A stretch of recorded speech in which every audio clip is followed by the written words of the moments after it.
vamos para a aula de hoje, continuar. Nós estamos vendo a parte de gravitação universal, ok? Gravitação universal. Gravitação universal fala exatamente de quê?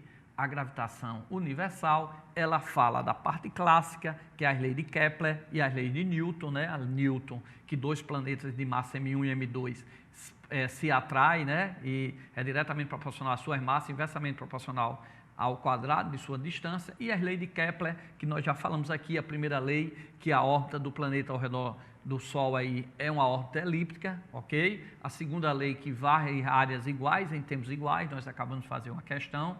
E a terceira lei, que nós já fizemos aqui, que o raio de um planeta dividido pelo raio do segundo planeta elevado ao cubo, né? A terceira é igual à razão entre o tempo que ele gasta para dar uma volta ao redor do Sol, também a razão entre os dois planetas elevado ao quadrado. Então, T1 dividido por T2 entre parênteses ao quadrado é igual a R1 dividido por R2 entre parênteses a terceira, ok? Então, já fizemos um exercício de cada e vamos agora ver o exercício da força de Newton, que Newton disse que dois planetas se atraem por uma constante G em massa do planeta 1, massa do planeta 2, dividido pela distância entre seus centros ao quadrado. Vamos ver como é que isso é cobrado aí no Enem, acompanha aí. A lei da gravitação universal de Newton diz que os corpos se atraem na razão inversa de suas massas e na razão direta dos quadrados de sua distância. Então, olha só, essa aqui ele está se referindo à lei da gravitação universal de Newton. Antes de responder essa questão, eu peço licença para a gente passar aí para dois planetas, para a gente explicar novamente, para revisar para vocês virem em sala de aula, que dois planetas de massa M1 e M2 se atraem com a força F. E essa força F, vocês aprenderam em sala de aula, que é igual a G, que é uma constante, conhecido como a constante universal de Newton, vezes da geral do espaço, vezes a massa do planeta 1, vezes a massa do planeta 2, dividido pela distância entre eles ao quadrado. Lembrando que é a distância do centro de um ao centro do outro, ok? Não é a distância entre as suas superfícies, é a distância entre os seus centros. Isso é muito importante, tá? Então, repetindo novamente, tá aí a força, que eu tenho aqui um planeta 1, um planeta 2, vai aparecer uma força de atração, que é uma constante, a massa do planeta 1 vezes a massa do planeta 2, dividido pela distância ao quadrado. E como eu disse, não é a distância entre as superfícies dos planetas, é a distância entre o seu centro. Observe que existe uma diferença, ó. É essa distância do centro de um ao centro de outro, ok? E não entre as suas superfícies, ou seja, leve em consideração o raio do planeta 1, leve em consideração o raio do planeta 2 e leve em consideração a distância entre as suas superfícies. Então, é essa distância toda, beleza? Deixa eu apagar novamente para a gente fechar isso daí. Então, lembre-se que a distância é a distância entre os seus centros, de um centro ao outro, como está aqui embaixo definido. Ok, vestibulando? Cuidado, tá? Então, olha só, ele diz o seguinte: a lei da gravitação universal de Newton diz que, letra A, os corpos se atraem na razão inversa de suas massas e na razão direta do quadrado de sua distância. Observem a fórmula, ó, vou botar a fórmula aqui nesse cantinho, ó. A força entre os dois planetas vai ser G, uma constante, a massa do planeta 1, a massa do planeta 2, dividido pela distância entre os seus centros ao quadrado. Então, na matemática, vestibulando, isso aqui serve para qualquer fórmula, tá? Isso aqui significa que a força é diretamente proporcional ao produto de suas massas, porque, né, a cada massa ela é diretamente proporcional e ao produto da massa também. Por quê? Porque a força está de um lado da igualdade, as massas estão do outro lado da igualdade, estão ambas no numerador. Então, ela é diretamente proporcional. Tanto a força como M1, a massa M1, né, ambas estão no numerador, como a força como a massa M2, ambas também estão no numerador, ok? Agora, em relação à distância, ó, a força está de um lado da igualdade, a distância está do outro lado da igualdade, só que uma está no numerador e a outra está no denominador. Então, elas são inversamente proporcional. E como está elevado ao quadrado, elas são inversamente proporcional ao quadrado da distância. Isso significa que quanto maior a distância entre dois planetas, menor vai ser a força entre eles. Ou seja, os planetas que estão muito distantes em outras galáxias, a força é praticamente desprezível em relação à força, à lei de Newton, a força entre planetas, ok? Então, vou apagar aqui novamente, vou colocar a fórmula e vamos voltar para a questão para matar. Então, a força entre dois planetas, ela depende de uma constante, é diretamente proporcional à massa do planeta, é diretamente proporcional à massa do segundo planeta, é diretamente proporcional ao produto dessas massas e é inversamente proporcional ao quadrado da distância. Então, olhando lá nas opções, ele diz, ó, a lei da gravitação universal de Newton diz que os corpos se atraem na razão inversa de suas massas? Não. Nós vimos que as massas estão aonde? As massas estão no numerador, então é diretamente proporcional. Então, a letra A, ele diz, ó, que os corpos se atraem na razão inversa de suas massas? Não, está errado. Vamos ler a letra B, bem devagarinho. Os corpos se atraem na razão direta de suas massas? Sim, porque as massas estão no numerador. E na razão inversa do quadrado de suas distâncias? Correto. Então, fica correto aí a letra B. Os corpos se atraem na razão direta de suas massas e na razão inversa do quadrado de suas distâncias. Observem aqui, ó, que na questão passada lá, ele só falava da distância, não falava da massa, não era? E aqui ele fala da massa e da distância.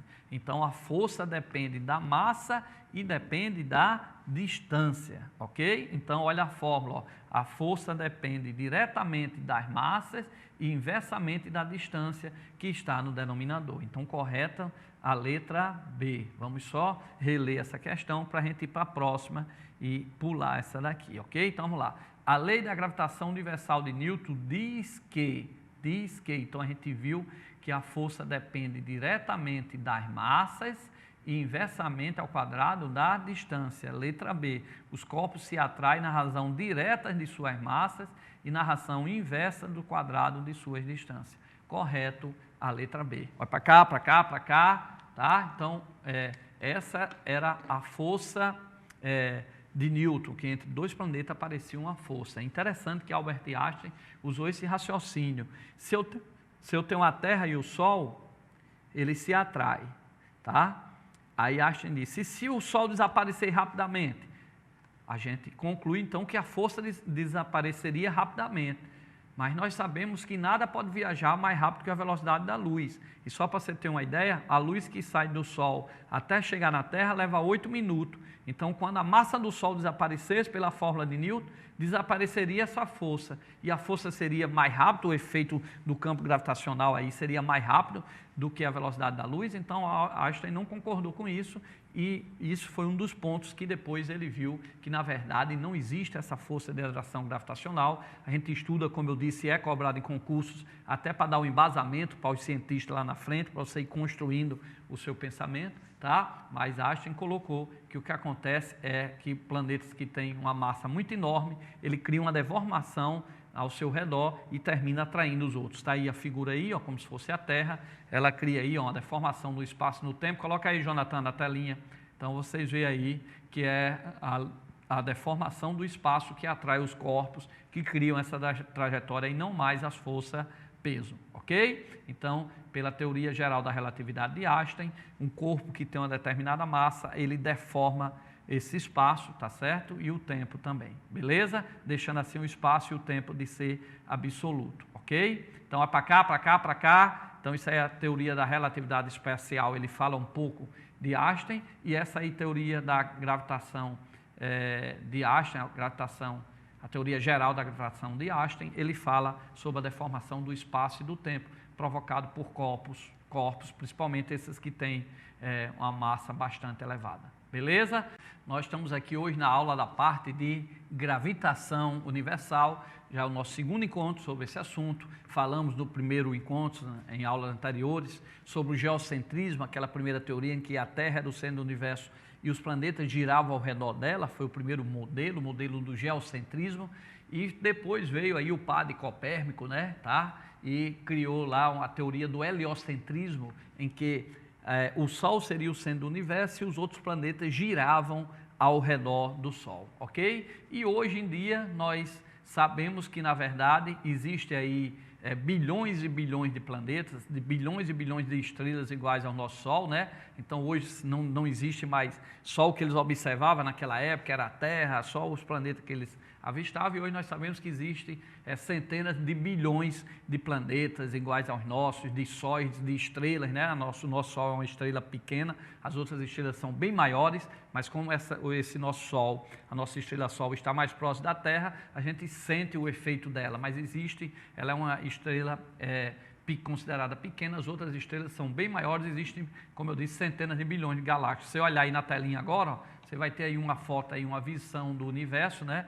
Hoje o universo aí, nós não temos nem ideia de quantos tem planetas, né, galáxias, sistemas solares iguais ao nosso existem bilhões e bilhões de planetas iguais à Terra, né, tá certo? E nós temos aí uma foto, vai para cá, para cá, para cá, essa foto traduz um pouco também de como está o universo hoje, né? E nós temos uma foto aí que eu coloquei aí também, passa aí, Jonathan, só mostrando aí aquela teoria do Big Bang, né? Que houve não uma grande explosão, mas uma grande expansão, né? Explosão iria tudo para todo lado, expansão é como você encher uma bolinha lá, aquelas bolas de encher bem rápido, você teria ali uma expansão sem ela explodir, né? E ao longo do tempo, isso aí é um desenho que tenta mostrar a teoria do Big Bang, a grande expansão que houve, e aí foram criando os planetas, as galáxias, as estrelas e termina, né, como está nosso universo hoje aqui em dia, ok? Seria uma espécie aí de uma linha de tempo, ok? Então vai para cá, para cá, para cá.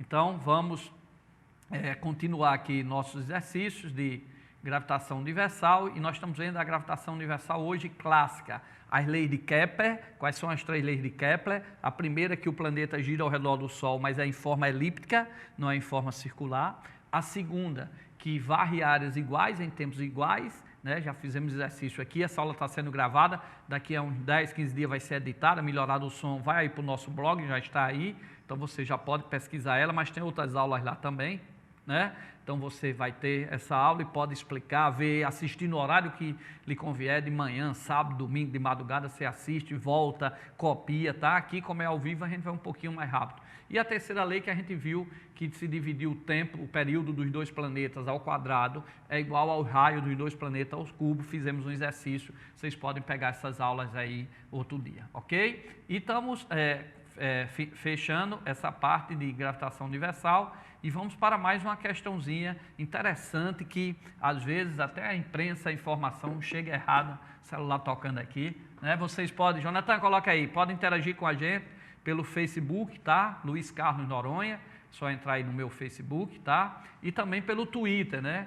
Tem o Twitter aí, temos também o Instagram, né? O Instagram lá, professor Luiz Carlos Noronha, tá? Então você pode interagir com a gente, tirar algumas dúvidas, né? Às vezes aqui a gente pode, espero que não, mas a gente pode cometer erros aqui, então você manda aqui para a gente corrigir, para a gente aprender também, né? E a gente, lógico que isso pode ocorrer, a gente estuda, formou para ter propriedade, para conseguir ensinar, né? Mas a gente, por estar se mostrando, pode também cometer erro, e às vezes comete um erro ou sem saber mesmo, ou comete um erro aqui pela rapidez, pela logística aqui do programa. Então você coloca para a gente fazer a correção, ok? A gente sempre agradece. Agora não pode mandar trabalho, lista de exercícios para a gente resolver valendo ponto, porque aí não tem sentido, são dúvidas, ok? E também você pode pegar essa aula, marcar a dúvida lá, assistindo aí no nosso blog, vai aparecer aí de novo, e você leva para o seu professor, para o seu colega de estudo, ok? Nos procura, né? Tá certo? A gente dá aula no Hipócrates,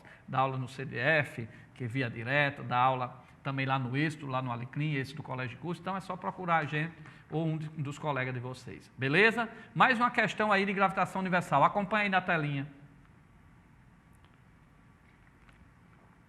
O turismo chegou ao espaço. No dia 30 de 4 de 2001, o primeiro turista espacial da história, o norte-americano Dennis Tito, a um custo de 20 milhões de dólares, chegou à Estação Espacial Internacional, que está se movendo ao redor da Terra. Ao mostrar o turista flutuando dentro da estação, um repórter erroneamente disse: o turista flutua devido à ausência de gravidade. A explicação correta para a flutuação do turista é, então vamos repetir, o turismo chegou ao espaço no dia 30 de 4 de 2001. O primeiro turista espacial da história, o norte-americano Dennis Tito, a um custo de 20 milhões de dólares, chegou à Estação Espacial Internacional, que está se movendo ao redor da Terra. Ao mostrar o turista flutuando dentro da estação, um repórter erroneamente disse: o turista flutua devido à ausência da gravidade. O turista flutua devido à ausência da gravidade. O turista flutua devido à ausência de gravidade. Para cá, para cá, para cá. Tomar uma aguinha bem rápido, isto é bom. Pessoal, realmente a imprensa erra muito, né? A imprensa às vezes erra nessa parte aí e também é levada ao erro por falta de comunicação, que ninguém sabe tudo, né? E lá ele diz que não tem peso, não existe peso, por isso que ele está lá flutuando, fica lá flutuando, o livro também ao lado dele flutuando, tudo ali ao redor. Aí diz que não existe a força-peso, porque se existisse ele não flutuava, caía. Então isso está errado. Ali naquele local existe sim a força-peso, tá? O que acontece é que essa estação espacial, como os satélites colocados ao redor da Terra, ele fica girando, tá? Ele é lançado, é calculada aquela velocidade de lançamento dele. Existe uma formulazinha, deixa eu até botar aqui para vocês, acompanhe na telinha, que dependendo da altura que vai lançar o satélite, existe uma formulazinha que leva em consideração a constante, leva em consideração a massa da Terra, mas leva em consideração também a distância que está aí do centro da Terra, ok? Então, existe uma formulazinha que a velocidade que você vai lançar aquela nave espacial ou aquela estação, né? Lá no espaço, ou um satélite de comunicação, você vê qual é a distância dele até o centro da Terra. Aí você, sabendo a distância que você quer lançar esse satélite para ele ficar girando ao redor da Terra, você calcula essa velocidade conhecendo essa distância, ok? G é uma constante conhecendo a massa da Terra. Então você calcula essa distância. Existe uma fórmula para essa velocidade. E se você quiser saber de onde é que vem essa fórmula, você vai daquela expressão de que mv2, né, sobre R, a força centrípeta que segura um satélite ao redor da Terra, está para a força de atração entre esse satélite, a massa da Terra e a distância ao quadrado. Aí aqui você corta a massa, corta o raio e você chega naquela fórmula lá que a gente colocou, Gm sobre D, ok? Então, se um satélite está aqui ao redor da Terra, ele foi lançado a uma certa altitude, então se calcula qual é a velocidade que ele deve lançar. Por quê? Porque se for uma velocidade maior do que essa, ele vai embora que a Terra não consegue segurar ele. Se for uma velocidade menor do que essa, ele cai na Terra. Vai para cá, para cá, para cá. É como um carro numa curva, está indo ao asfalto, aí tem gente que por achar que tem um carro potente, pode entrar ali com a maior velocidade, e não, porque quem segura aquele carro para fazer a curva é o atrito entre o asfalto e a massa do carro ali, o pneu, tudo ali do carro. Então, ele é que segura, serve como força centrípeta para garantir o movimento. Se você entra com uma velocidade muito grande, vai alterar aí, vai necessitar de uma força que o atrito não é capaz de segurar, então você capota ou passa direto, ok? Então você sabe que às vezes a gente tem carro muito bom, ainda mais aqui no Brasil, que as estradas são piores ainda, então você não pode ir pelo que o motor do carro tem, pela velocidade que ele pode dar, você tem que ver aonde você está, ok? E a gente sabe que depois de uma certa velocidade aí, 110 aí, no máximo 120, não tem freio não, então é quase um suicídio e um pouco de responsabilidade, então a gente tem que estar sempre atento, até porque os carros estão modernos e às vezes a gente nem percebe a velocidade, né? Tá certo? Eu vou muito a Pudi e de vez em quando a gente, quando vai dirigindo ou quando vai alguém, a gente tem que estar sempre olhando, porque a pessoa às vezes voa ali, esquece um pouquinho e vai para uma velocidade que não vai lhe dar mais segurança, e a gente tem que ter segurança, né? Ando devagar, porque já tive pressa, né? E vai por aí, ok? Então, vestibulando, nós estávamos falando aqui exatamente dessa parte de lançar um satélite, por exemplo, ao redor da Terra. Porque veja bem, eu vou colocar aqui um desenho para vocês. Acompanha aí na telinha aí, eu vou apagar aí, acompanha aí na telinha, Jonathan. Está aqui a Terra, por exemplo. Deixa eu apagar aqui. Pronto, está aqui a Terra. Ó, aí está havendo um evento aqui numa cidade A, num país A aí da Terra, e você quer passar para esse país B, ao mesmo tempo, ao vivo. Então você precisa mandar essas ondas, para um satélite lá em cima, para o satélite pegar e refletir essa onda e chegar ao mesmo tempo na cidade B. Então você precisa de satélite de comunicação e saber, por exemplo, se aqui é Natal, que em cima de Natal, a uma certa distância, existe esse satélite de comunicação. Então, para esse satélite estar ali em órbita, ele tem que ter uma velocidade, tá certo?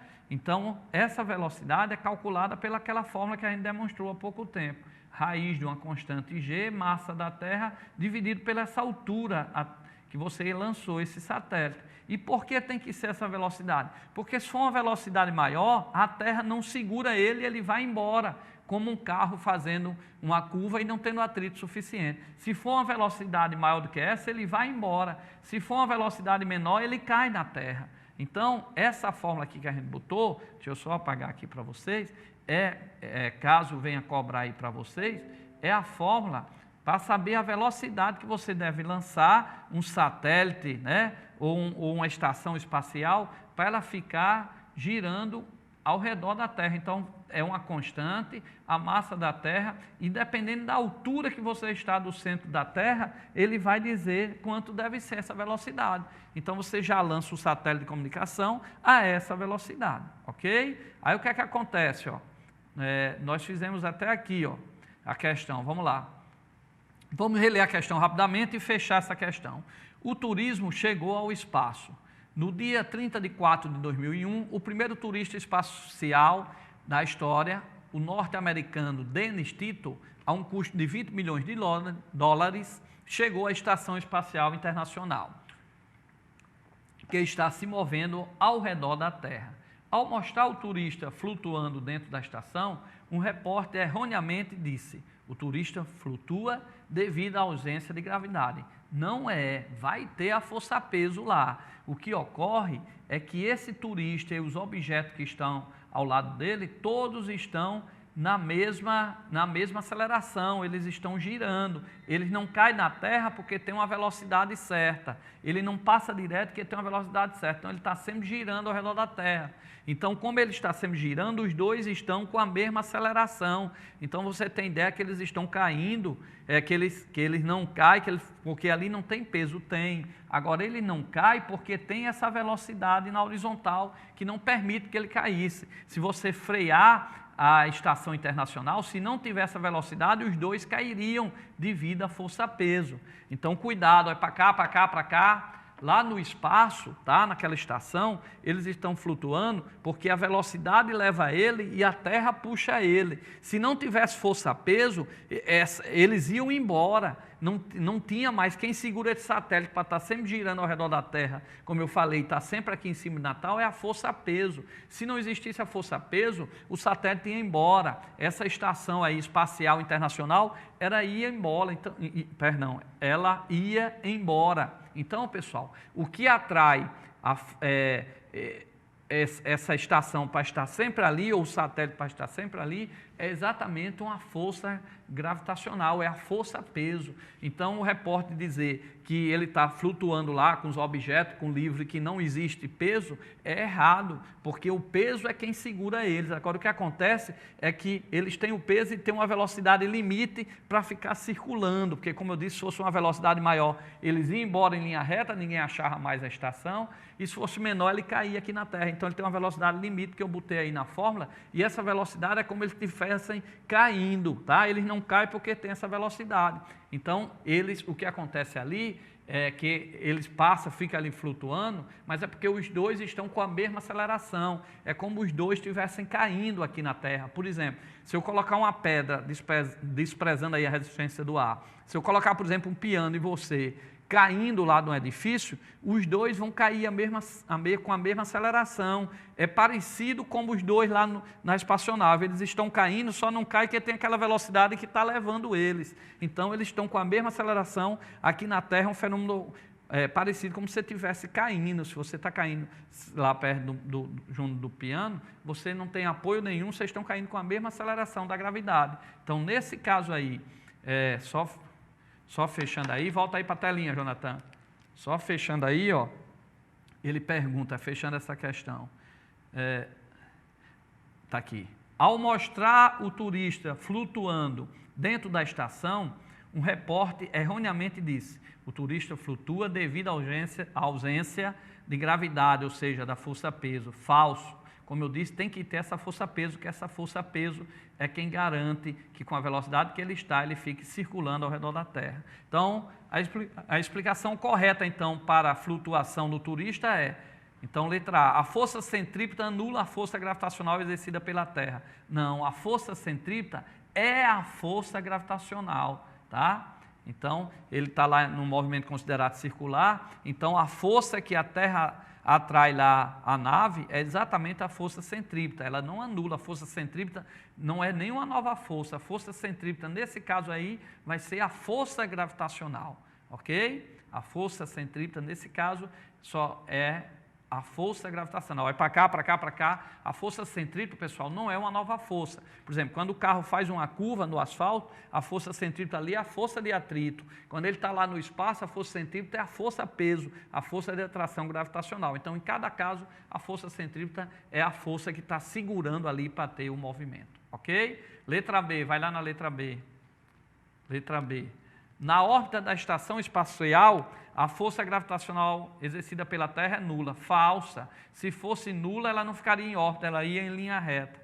Letra C. A estação espacial e o turista estão com a mesma aceleração em relação à Terra. Correto, ok? Então, os dois estão, é como se estivesse caindo com a mesma aceleração, por isso que os dois ficam flutuando. Então, correto a letra C. Olha aí a expressão, ó. Como é que eu chego à aceleração da gravidade lá numa nave que está lá em cima?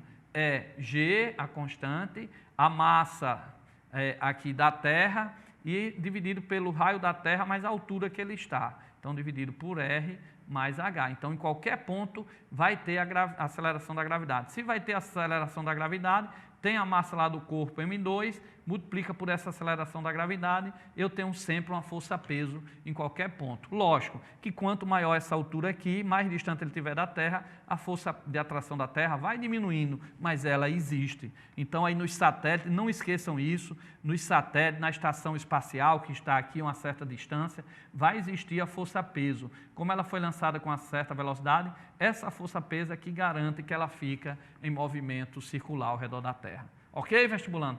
Olha para cá, para cá, para cá. Então, hoje nós fizemos aí uma grande revisão e fechamos, tivemos uma primeira aula de gravitação universal, fechamos agora essa segunda aula com as leis de Kepler, com as leis da gravitação universal de Newton.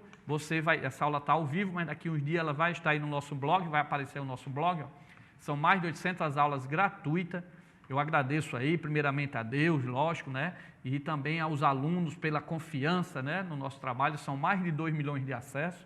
Então, vai lá no nosso blog, você que está fazendo concurso, que vai fazer Enem, né, e FRN, tá? Você que quer uma aula particular, seu filho está no 8º, 9º ano ou no ensino médio, nós temos aí mais de 800 aulas gratuitas, ele vai lá, tem o professor, tem qual é a disciplina, ele aperta e assiste no horário que melhor lhe convier, ok? É um 2º grau, um ensino médio aí gratuito para vocês no nosso blog, no blog do professor Luiz Carlos Noronha.